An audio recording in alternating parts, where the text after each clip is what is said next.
only slide there is that is not about terrestrial wildlife, because my presentation is going to focus quite a little bit on terrestrial wildlife. So it's not that I don't think plants or timber fisheries is important, it's just that that's what I'm going to be talking about today.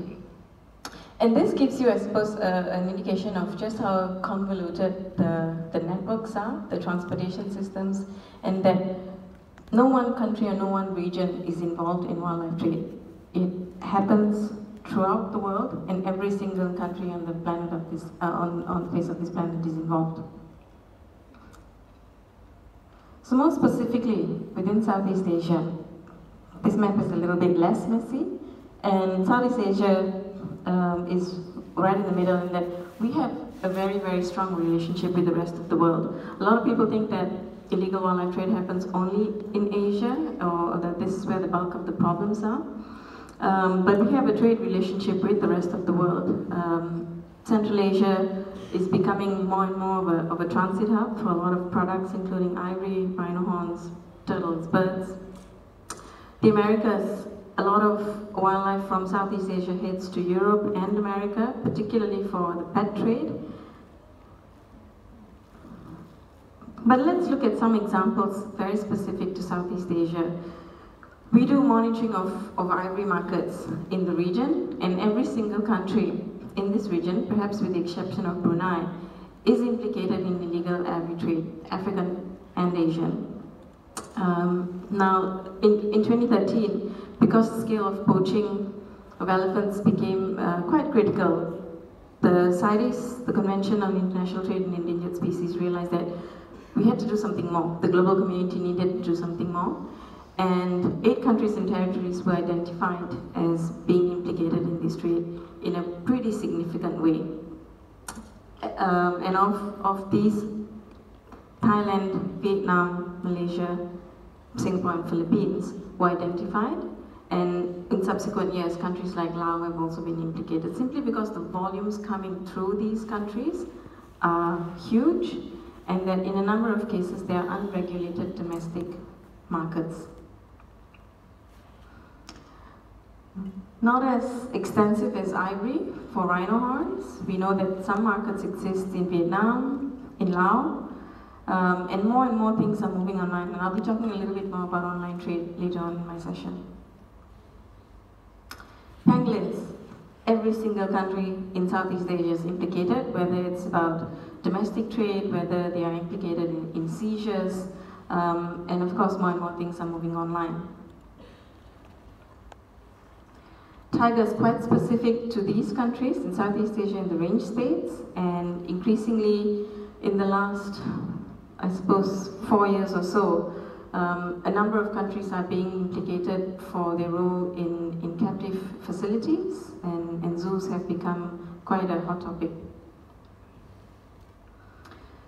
Bears, very, very widely available. We did research throughout Southeast Asia, in fact 13 countries and territories throughout Asia, and almost every single one of them had bear products for sale.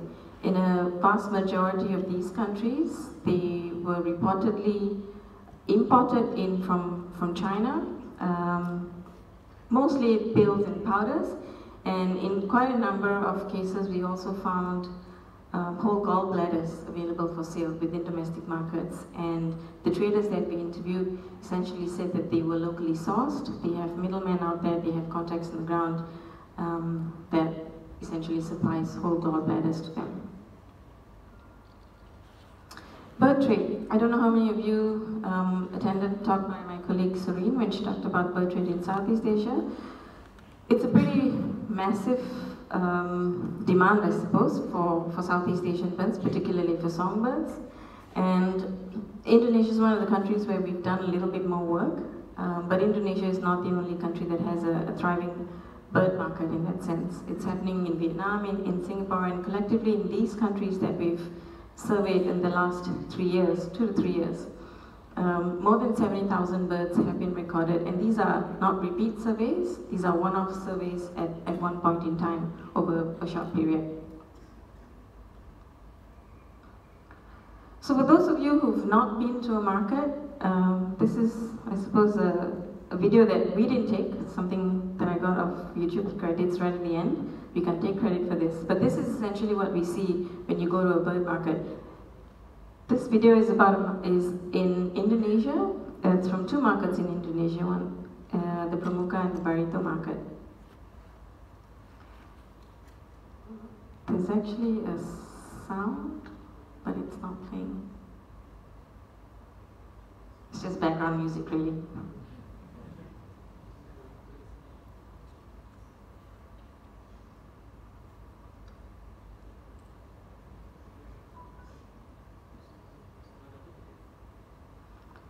Okay, without the music, this video just looks a little bit boring, but... Whoa, holy shit.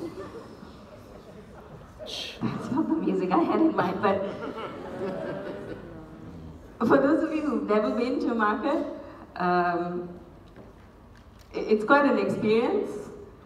Often bird markets, live animal markets, are filled with nothing but live animals. In some cages, you have hundreds of birds. Amongst the dead ones, some live ones, or vice versa. And because songbird trade is quite unique in this region, what you find is a lot of elderly gentlemen who will stay in front of a cage and watch for hours and hours and hours, sometimes for days, to pick out that one bird which they think is going to win them that bird competition, that singing competition.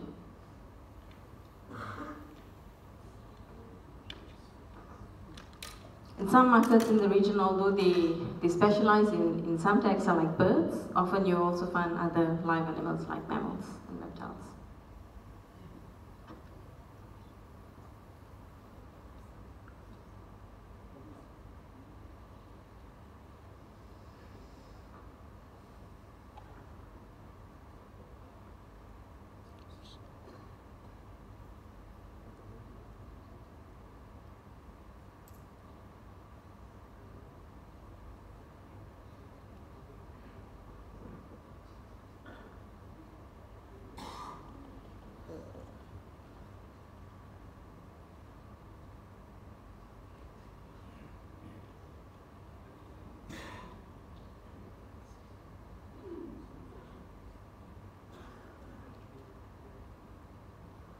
I apologize for the silence.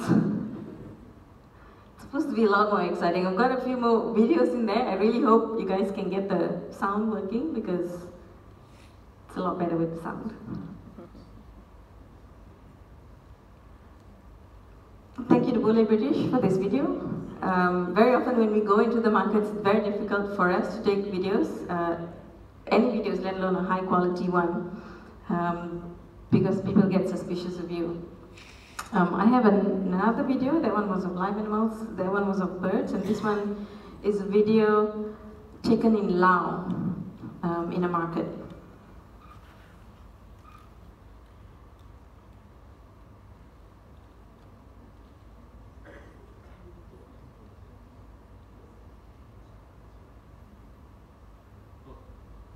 Insect. What a scorpion. Yummy. Monitor this. Still alive. This is clouded.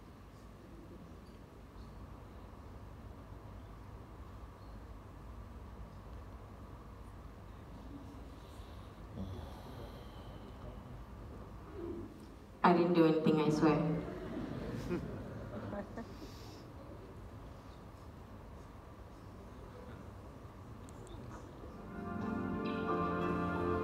Thank you. Okay, don't fall asleep with this music. But this is a common sight. To us, it's a wild animal. To a lot of people, it's food. And again, I would like to stress here, if I didn't mention it, a lot of what's going on in the region, it's not all illegal. Some of it is illegal, a significant portion is illegal. A lot of it is perhaps unsustainable, but it is regulated in some countries. In many countries in the region, it is regulated. But perhaps it's the enforcement and the regulation that can be improved.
that was taken in Laos last year.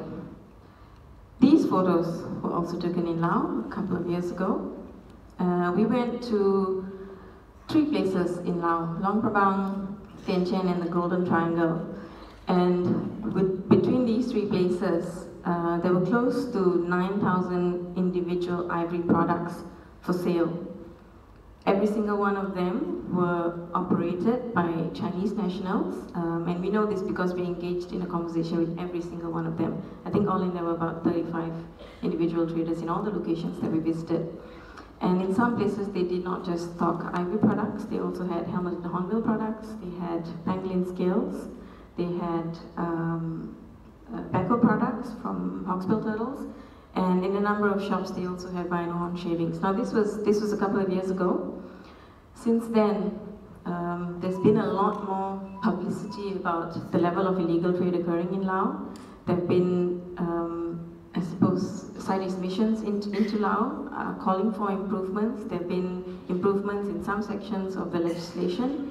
And today, if you go into Laos, into these very shops that we walked into and counted almost 10,000 products all in, you don't find the same volumes. They disappeared almost instantly when there was a call for improvements. And we don't know where every single one of these products have gone. They are perhaps just not being openly displayed on the shelves. There might be some displacements, either elsewhere in the country or to neighboring countries. Bangkok, also another country that at one point in time had the largest unregulated ivory market in the world. So we've been monitoring the Bangkok markets for a number of years, and within this period from December 2014 to 2016, you can see eventually there's a slowdown. And if we go back until from 2013, which is when we started doing it more consistently, you can see a very, very huge drop. Now the reason for this was CITES. A lot of people are very skeptical about what CITES can and cannot do, but when in fact, if it's used to its full ability, it can command a lot of changes, it can compel a lot of changes. And what happened was, in 2013, there was a requirement from the global community for Thailand to regulate its domestic ivory market if they wanted to sell ivory in the country. So in 2014, new legislation came into place that criminalized the possession and sale of African ivory in the country. Thailand still has a domestic ivory market. They can sell it if it comes from domesticated Asian elephants, from elephants that are registered in the country. So from a high of 13,500 products in a single month, it went down to almost 200 at one point, and today I can't find any. On and off you might find 1 or 2, but the high number of products that were available in the markets are no longer there openly available. What is happening is that it's being shifted to online platforms, but still not in the same volumes that we saw before. Malaysia, of all the countries implicated in ivory trade, Malaysia is the only one that does not have domestic ivory markets. Now Malaysia's role is quite unique in the sense that it has unfortunately become a transit point more than anything else. Large volumes, huge quantities are coming through the country, through airports, through seaports. And I mentioned earlier in my session that CITES identified a number of countries that were highly implicated. And of all of the countries that were identified, Malaysia is the only one that does not have a domestic ivory market.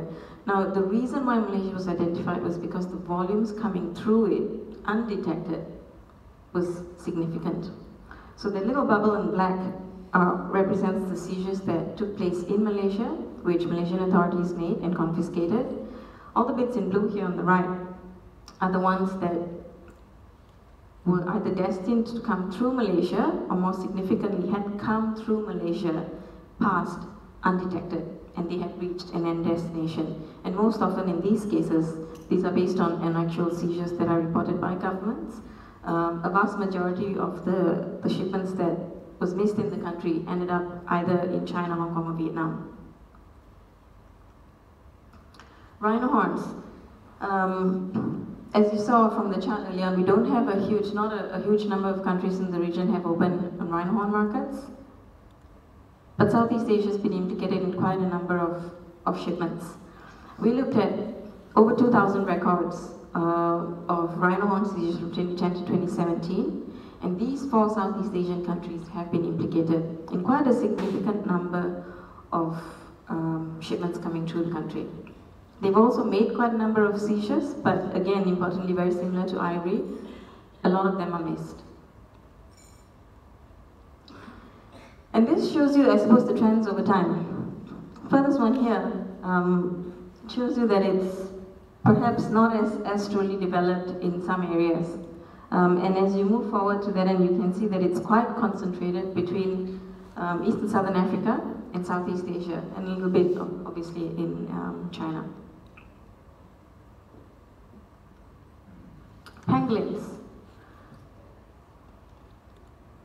We also looked at pangolin seizure data. And we looked, in this particular case, we looked specifically at only international trafficking incidents, which means as long as it crossed the border, this analysis captured it. Anything that happened within domestic territory, we excluded. Not because we didn't think it was important, but we wanted to know what was the level of international trafficking. And of the 1,270 seizures, an estimated 120 tons of pangolins were confiscated during this period. And of all of the records, these 10 countries appear to be playing the most significant role, which includes the 5 Southeast Asian countries. Now the number of incidents here and the weights here, the numbers that you see, they're not individual incidents or individual volumes, they are collectively in all of the incidences and all the volumes that they were implicated in. So either they made the seizure or they were identified as either the end destination or an exporting country. And it's pretty significant. And what we're seeing though is in more recent times, a lot more African pangolins are coming into the region. Now these different shades represent the commodities and the routes that they've been implicated in. And you can see it's very, very clear. Body parts from Asia appear to be going to North America. And if you paid attention to the chart earlier, the US accounted for quite a number of incidents, seizure incidents, but although the number of incidents were high, the volumes that they were implicated in was very, very low. They were very often individual products for medicinal purposes. Scales, quite obvious, from Africa coming into Southeast Asia, and we're seeing more and more of African pangolin scale seizures in Southeast Asia. In almost every single country in Southeast Asia, perhaps with the exception of Brunei and Myanmar, and the Philippines. Almost all the other countries have made African pangolin seizures. And whole animals, they seem to be circling within just Asia. In the past, we used to see countries like Malaysia and Thailand making ivory seizures, pangolin seizures in the tons. Today, in these countries outside of Indonesia that still makes large number of seizures, the volumes are much lower.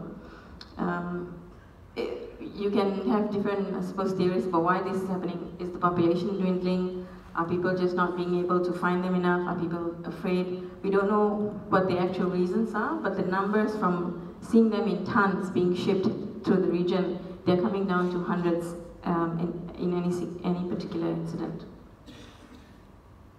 This one was actually a particular ivory seizure, pangolin scale seizure coming from Africa that was seized in Malaysia. And we had a spate of African pangolin seizures in Malaysia for a short while, between May and August last year. Collectively, these alone amounted to 15,000 pangolin scales.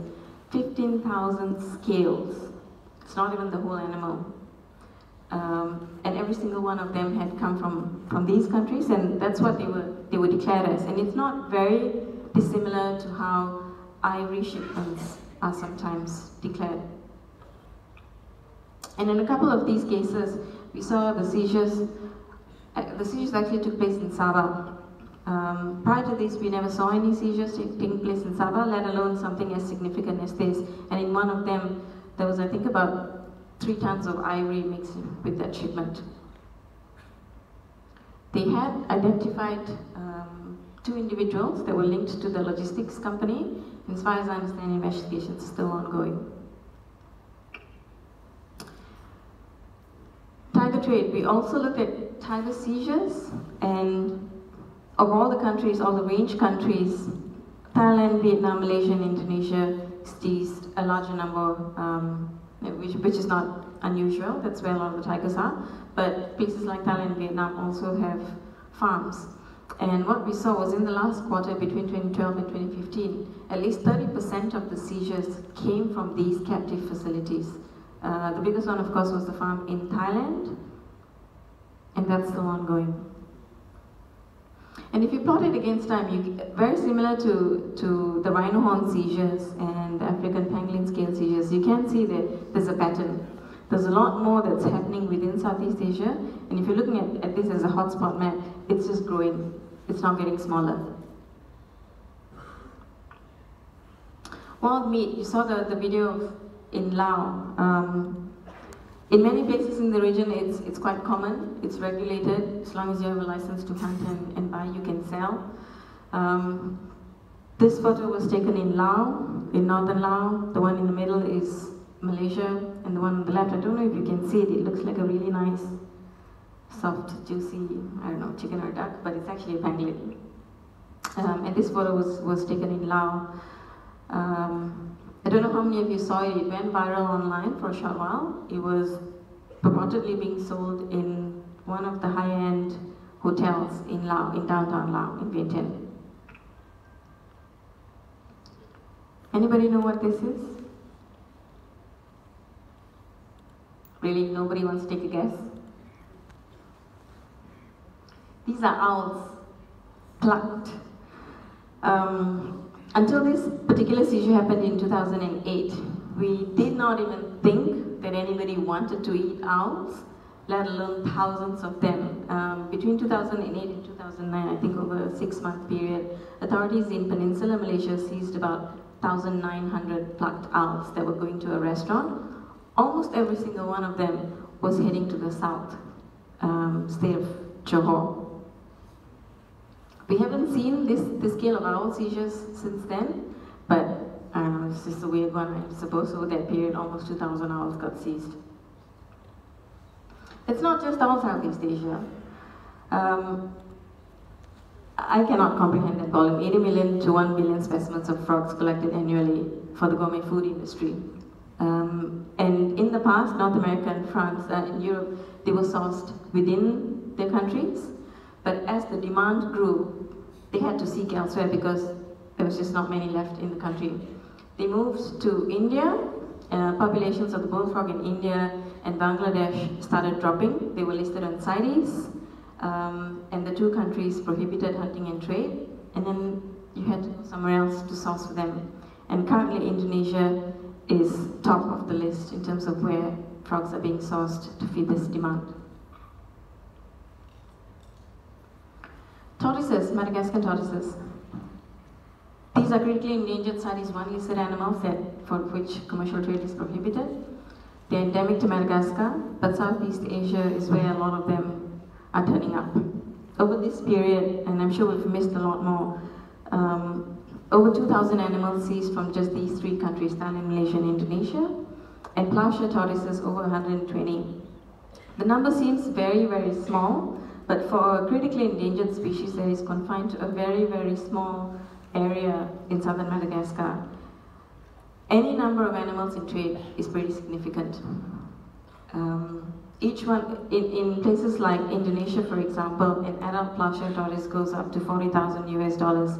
So this is not, it's not cheap. Obviously, there's a high level of organized criminality involved to traffic it from Madagascar all the way to markets in Asia. This was a particular seizure made by the Wildlife Department in Peninsular Malaysia.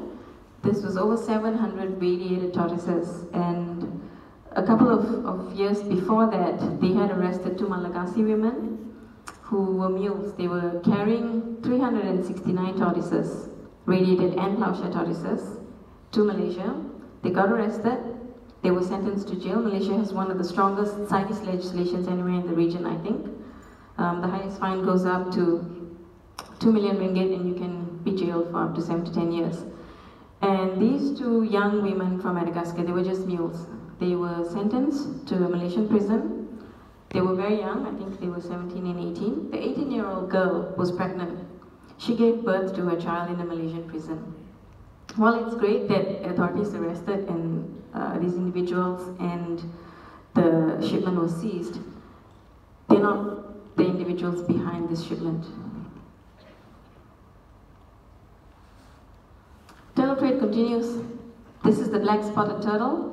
Again, another species that is protected in its range states of Bangladesh, India, Nepal, and Pakistan. Also on CITES Appendix 1. And over 10,000 animals seized from 2008 and 2016. And they're coming to, like the radiated and the plowshare tortoises, they're coming to Southeast Asia for a number of reasons. We believe that the traders are based in this region. We believe that there is a small consumer demand in this region. And we believe that the region is actually being used as a transit point in addition to the other two roles I mentioned. So between 2013 and 2015, in terms of the specimens seized, they increased threefold. In a number of these seizures, Indian nationals are being arrested. Indian nationals themselves are couriers. And these are just, the numbers here represents all seizures, not just in Southeast Asia. And the Indian government has in fact been making quite a significant number of seizures and arrests, and they are stopping the trade from leaving the country essentially. The yellow monitor lizard. Up until 2008, 2009, not many people knew about it. For over 100 years, very, very, very few animals were seen in the wild. And then somebody went into somewhere in Kalimantan, found a specimen, talked about it, published about it, which is great because a specimen that hasn't been seen in the wild, it's a big deal. But it piqued the interest of not all, but a number of hobbyists. And all of a sudden we started seeing them in trade. And we started seeing them online. And before you knew it, about 100 individuals popped up. Not in Southeast Asia, not even in anywhere close to the range states. Japan was where a lot of, where we picked up this happening first. And then it slowly spread to the rest to Europe and North America. Now this species is totally protected in the Borneo range states. In Sarawak, in Indonesia, and Brunei, we're not sure if it's there, but the Brunei government also protects it. So there's no legal capture or trade that is allowed by these three range countries. Which means individuals came into this region, very likely in Kalimantan because that's where a lot of the sightings were. They stole the animals and they took them back, which means the parent stock that was taken out of these countries was illegal, but because they took them back and they started breeding them, it just started to flood the market.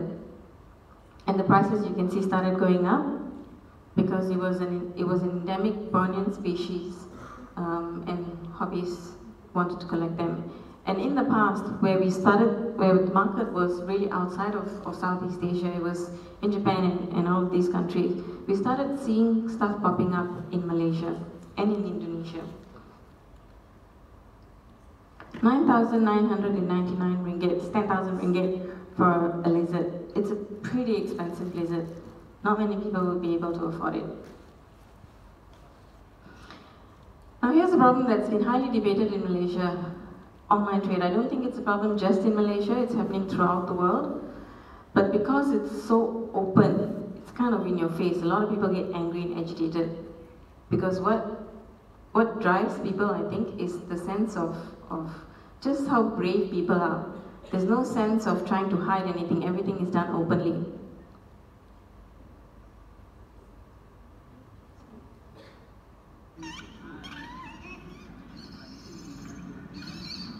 This was a seizure that the Peninsular Malaysia Wildlife Department made last year. They seized about 50 young animals. Every single one of them meant for the pet trade. Every single one of them were advertised online. They arrested 4 individuals.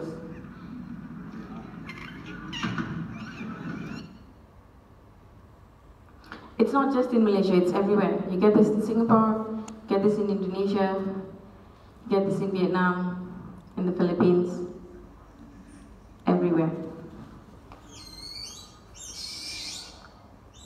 I don't know can see the photo in the middle. There's somebody walking around with a shopping cart, and inside that shopping cart is the primate. And that's actually taken in a mall. People think it's okay to walk around the mall with a shopping cart with your little protected animal in the cart. Something's not right there.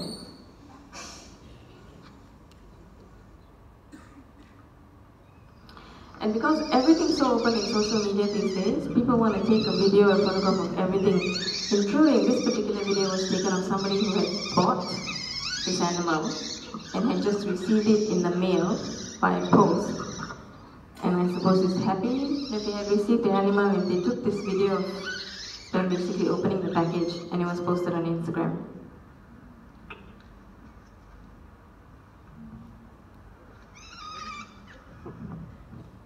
Now this is very significant for places like Malaysia. Open markets selling live animals are quite common in many parts of the region. Malaysia did not have them. You didn't have Chatuchak in Bangkok, for example, or other live markets in Indonesia, in Vietnam, in Myanmar. Malaysia did not have that. But as things started moving online, every single person wanted to own a live animal. And almost 100% of what's going on online in many of these places are particularly to feed the pet trade, the young animals. Many of them don't survive. You get photos of people selling gibbons, SUNBEARs in cages, in diapers. I mean, it's just not right. Is it all doom and gloom? Looks like that, but it's not. Every single one of these examples that I talked about was seizures, which meant it was successful law enforcement action. As heartbreaking as some of these things are, enforcement action is taking place. Do we want them to increase? Of course we do. But there's only so much resources available at this point in time, and with things like online trade, you can sit there, we do online monitoring periodically. In fact, if you start looking at some of these pages, you can sit there all day, every single day, and look at animal after animal after animal. For authorities to go after each one of these people is a little bit difficult. Some of these groups, the membership reaches 120,000 individuals. Not every single one of them are buying, obviously, but they're involved and they're engaged in a conversation. And that's just one group. There are hundreds and hundreds and hundreds and hundreds of them. And because wildlife is just not considered a high priority for most governments anywhere in the world, they don't have the resources to be able to react and respond to them as quickly as we would like them to respond to these issues. But it's picking up. Authorities in Malaysia, in Thailand, in Indonesia, they are making a lot more busts. They are arresting quite a number of individuals that are posting stuff online. That particular photo on the end was a photo taken in Thailand. I don't know how many of you saw it when it first made news in 2010. One of our colleagues was having a meeting with authorities in the airport, customs in the airport, and he got a call, finished the conversation, and he said, "You wouldn't believe what I just said. I think you should come with me." They found this woman, Thai woman. She had packed that suitcase. There's a soft toy there. I don't know if you can see it, but obviously right next to the soft toy is a live cub. Sedated, it's a 2-year-old cub, and she was going to transport it to Iran. For some strange reason, she thought she could just carry the bag through with her. It went through the scanner machine, and they saw her heart beating, and obviously they stopped it. She was arrested. But that's the scale of things that are happening. People think it's okay to do stuff like this. I mean, even if you think it's okay to do it, they think they can get away with it. I don't know if it's stupidity or bravery, but it's still happening. And things are improving from a legislation point of view. Up until 2 years ago, Southeast Asia, most countries in Southeast Asia had some of the poorest legislations anywhere in the world. Some of them still do. But this is changing. Laos has a new penal code. We don't know yet when it's going to be enforced. Vietnam has a new penal code. Legislation in Cambodia is being improved. The fines are being increased. A number of countries in Southeast Asia have also recognized wildlife crime as a serious crime under their anti-money laundering legislation and also through the penal codes. Of course, legislation alone is not enough. You need the resources and the political will to go out there and do what is necessary. That's still not at the level that we would all like it to be. And I think only with sustained work, advocacy, would it reach to a level that we want it to reach. The one on the bottom left, online trade, the business sector, Facebook, all of the other social media business partners, they are coming on board to, I suppose, working with partners, with agencies, with governments, with NGOs to try and tackle this problem. A number of them have issued pledges, a number of them have policies in place. But those of us who are online, you know, it's probably not that difficult, not that easy. And from our engagement with a few individuals that are managing these business sites, they have one or two things to do. They can either take the post down, which means it's no longer there, but it doesn't necessarily mean that the individual who's trading them is not involved in it anymore. And from a perception point of view, it's not there, and so it's great. But what happens also is that it does not give enough information for investigations. And so sometimes they keep those stuff up there, they keep the posts up there, in the hopes that investigations can be initiated or can be strengthened. Because once it's taken off, it's nice, right? It's not that you don't see it anymore. That little post that is just irritating you and is just making you angry is no longer there. Doesn't necessarily mean that the problem's gone away. Airlines and logistics companies are, well, they're coming to the table at least to talk to individuals and organizations and governments. A number of them have issued pledges to support, or rather to support law enforcement agencies in tackling wildlife crime, smuggling. It's still not at the level that we would like it to be, because what we need are improved protocols and systems at airports and seaports. Seaports is a really complicated one, I suppose, a little bit more than airports, simply because of the volumes coming in, particularly within free trade zones. And where this is concerned, we're always obviously encouraging investigations-led collaboration, because the volumes that are coming in are just too high. If you don't have a contact, if you don't have information, it's almost impossible to make a seizure. And I would say almost every single one of the seizures that I talked about earlier for ivory and rhino horn and pangolin scales, they only happened because there was intel from their contacts, from contacts that they themselves had harnessed at a national level, or from contacts they made from African exporting countries or other Asian importing countries. This particular photo was something that we initiated here in Malaysia with the Federation of Chinese Medicine Practitioners. They have over 4,000 members in the country. And like any other membership organization, it's part of an association. You don't have any hard and fast rules that you can make your members comply with, at least these guys don't yet. But they are spreading the message that they cannot sell wildlife or wildlife products or parts or derivatives illegally. And if they are caught, the Federation will not protect them because they are conducting an illegal activity. More and more of this is happening throughout the region as well, and we hope that at some point this will make a change. And then there's us, all of us here. I think everything that we do makes a difference, even if it's just collecting information out there that nobody else has done. People always say, you know, traffic produces this report. What are you doing to make a change? I truly believe publishing a report and getting that information out there does make a difference. It allows us to take that information and go out there and advocate for improvements, or it provides the opportunity for somebody else to do that. At the end of the day, it really doesn't matter who does it, as long as change does happen. And we need hard and fast facts, we need the evidence out there to enable change. And advocacy has to continue, and I think every single thing that we do out there in the field counts. Thank you.